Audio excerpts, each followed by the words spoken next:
भाई मांग तक तो ठीक है। मांग तो हम लोग जानते थे कि मांग क्या होता है। भाई जितने लोग अपनी उपयोगिता को तुष्ट करने के लिए, खुद को संतुष्ट करने के लिए जो भी डिमांड करते हैं, जो भी वस्तुओं की मांग करते हैं, वो मांग होती है। इसके आगे भी हमने बाजार मांग भी जान लिया कि बाजार मांग क्या होती है। बाजार में जितने ज़्यादा उपभोक्ता हैं, जितने सारे उपभोक्ता हैं, सभी जो मांग करते हैं उसको जोड़ करके हम बाजार की मांग कहते हैं। लेकिन ये प्रभावी मांग क्या है, ये प्रभावी मांग का मतलब क्या है, और ये सामान्य मांग से कैसे इसको अलग करते हैं, और ये जो किन्स महाराज थे इन्होंने क्यों प्रभावी मांग की बात कर दी और क्यों करी, ये किस संदर्भ में करी।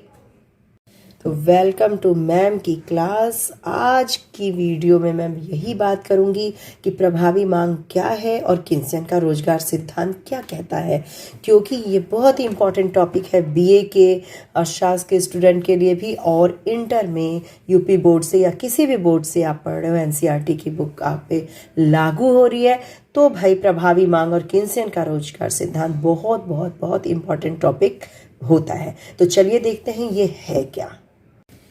देखिए, किसी भी अर्थव्यवस्था में जो रोजगार का स्तर होता है, ठीक है, यानी कितना रोजगार है ये किस चीज़ पे निर्भर करता है, वहाँ जितनी भी उत्पादन क्षमता है उसका पूरा पूरा उपयोग हो रहा है कि नहीं, यानी उत्पादन क्षमता के प्रयोग के स्तर पे, यानी कि उत्पादन क्षमता जितनी भी है उस देश में, उस अर्थव्यवस्था में जितनी भी उत्पादन क्षमता है उसका पूरा का पूरा प्रयोग हो रहा है, या जितना प्रयोग हो रहा है उसी हिसाब से रोजगार का स्तर भी होगा।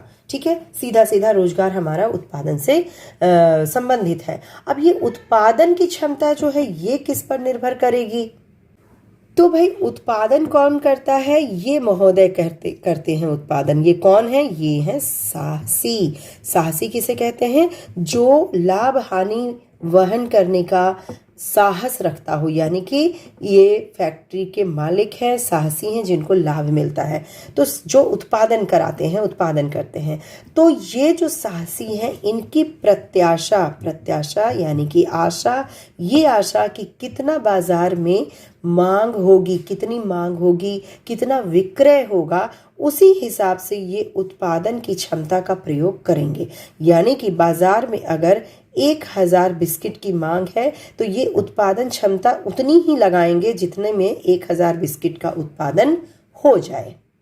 यानी कि ये वस्तुओं की विक्रय प्रत्याशा की, हमारा जो वस्तु उत्पादित हो रहा है वो कितना बिकेगा, ठीक है, इस आशा पे डिपेंड होता है कि उत्पादन की क्षमता का ये कितना प्रयोग करेंगे।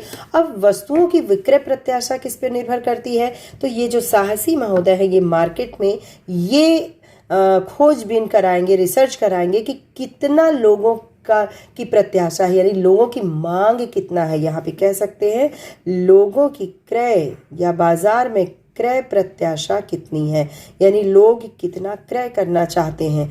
तो यहाँ पे हम कह सकते हैं कि साहसी की दृष्टि से जो विक्रय प्रत्याशा है वही लोगों की दृष्टि से वो क्रय प्रत्याशा होगी, यानी कि लोग जितना क्रय की प्रत्याशा करेंगे उतना विक्रय की प्रत्याशा। भैया ये तो बात आप समझ गया, लेकिन प्रत्याशा क्या है, तो इसको मैं फिर से रिपीट कर दूं, मेरी पिछली वीडियो में भी है। प्रत्याशा का मतलब, प्रत्याशा यानी कि भविष्य में होने वाली आशा। रियल में क्या होगा वो अलग बात होती है, लेकिन जब किसी चीज़ की हम आशा करते हैं, जैसे इन्होंने, साहसी ने ये विक्रय प्रत्याशा की कि बाजार में जो है 1000 बिस्किट हमारा बिक जाएगा, तो क्रय प्रत्याशा को देख करके की, क्रय प्रत्याशा भी हमारी 1000 होगी, तभी इन्होंने कहा। जैसे होता है ना, दुकानदार के पास आप जाते हैं तो जो जिस चीज़ की डिमांड करते हैं 1 हफ्ते में वो चीज़ें आ जाती है, या फिर दुकानदार ये प्रत्याशा कर लेता है कि इस एरिया में किन चीज़ों की डिमांड होगी, तो उन्हीं चीज़ों को वो अपनी दुकान में रखता है। क्यों, क्योंकि उसकी विक्रय प्रत्याशा हमारी क्रय प्रत्याशा से मैच करती है। तो यहाँ पे हमें क्या दिखा, क्रय प्रत्याशा हमने की, यानी समुदाय ने की, लोगों ने की, तो फिर साहसी ने विक्रय प्रत्याशा की, और इसी के अकॉर्डिंगली उसने उत्पादन क्षमता का प्रयोग किया, और ये स्तर निर्धारित करता है रोजगार स्तर। भाई ये जितना अपने फैक्ट्री में लोगों को काम देंगे वही रोजगार स्तर हो जाएगा। उत्पादन ज़्यादा करेंगे, 2-4 मजदूर और लगा देंगे, 2-4 मजदूरों का लगने पे रोजगार का स्तर बढ़ जाएगा।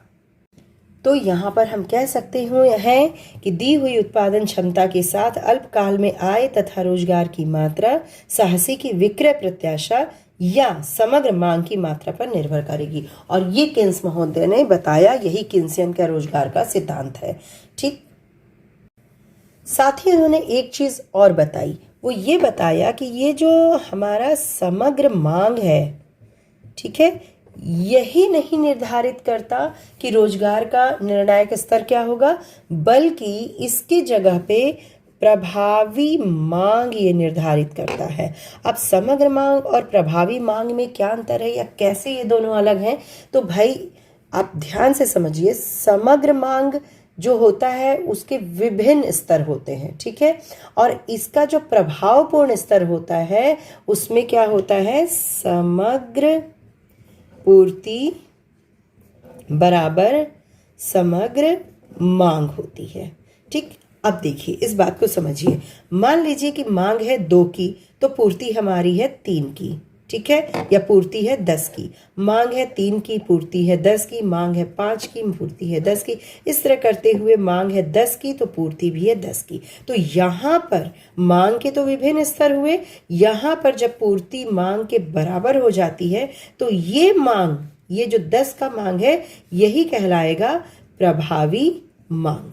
और यही प्रभावी मांग जो है वो रोजगार का स्तर निर्धारित करती है। तो ये संस्थिति या समता बिंदु है, इसको प्रभावी मांग यानी इफेक्टिव डिमांड कहते हैं। और इस प्रकार किन्सियन ने कहा कि समग्र मांग नहीं बल्कि प्रभावी मांग अर्थव्यवस्था में आय तथा रोजगार की निर्णायक होगी। ठीक है, यही किन्स के रोजगार और आय निर्धारण के सिद्धांत का मूल बिंदु है। तो हमने क्या देखा, प्रभावी मांग क्या होती है, मांग का वह स्तर जहां पे समग्र पूर्ति समग्र मांग के बराबर हो जाए, तो वो है प्रभावी मांग। तो भैया किन्सियन ने ये कहा कि आप पूर्ति बहुत सारी कर लिए, लेके बैठे रहो टोकरी भर के पूर्ति, है ना, जब तक इसके मांग नहीं क्रिएट होगी, यानी जितना आपने पूर्ति किया है उतनी मांग भी क्रिएट होनी चाहिए, तो वह जो है प्रभावपूर्ण मांग होनी चाहिए, तब जाकर के अर्थव्यवस्था में रोजगार का स्तर बढ़ेगा या रोजगार का स्तर पूर्ण रूप से रोजगार होगा। तो यहाँ पर हम ये कह सकते हैं कि प्रभावी मांग को किन्सियन सिद्धांत में एकदम मूल स्थान प्राप्त है, केंद्र स्थान प्राप्त है। और बेरोजगारी का कारण प्रभावपूर्ण मांग की कमी होती है। भाई पूर्ति तो कर दिया लेकिन मांग हमने नहीं की, तो बेरोजगारी का कारण क्या है, प्रभावपूर्ण मांग की कमी। ये मांग जब नहीं होगी तो पूर्ति और रोजगार का स्तर जो होगा वो घटने लगेगा। ठीक है, तो अर्थव्यवस्था में रोजगार का स्तर निर्धारण समग्र मांग समग्र पूर्ति के ऊपर होगा। ठीक है, यानी समग्र पूर्ति है तो समग्र मांग बराबर होना चाहिए उसके। तो आशा करती हूँ कि अब आप प्रभावपूर्ण या प्रभावी मांग इफेक्टिव डिमांड को अच्छे से समझ चुके हैं, और अब इस टॉपिक को आप अगर एग्ज़ाम में आएगा तो लिख लेंगे। ठीक है, तो प्रभावी मांग आ जाए या फिर किन्सियन रोजगार सिद्धांत का मूलाजा संक्षिप्त में लिखने को आप लोग लिख सकते हैं। वीडियो अच्छी लगे तो भाई लाइक तो बनता ही है, और नए हैं तो सब्सक्राइब कर लीजिएगा चैनल को। और भैया कोई भी क्वारीज हो तो आप कमेंट बॉक्स में कमेंट कीजिएगा। चलिए मिलते हैं अगले टॉपिक के साथ अगले वीडियो में। Goodbye and take care.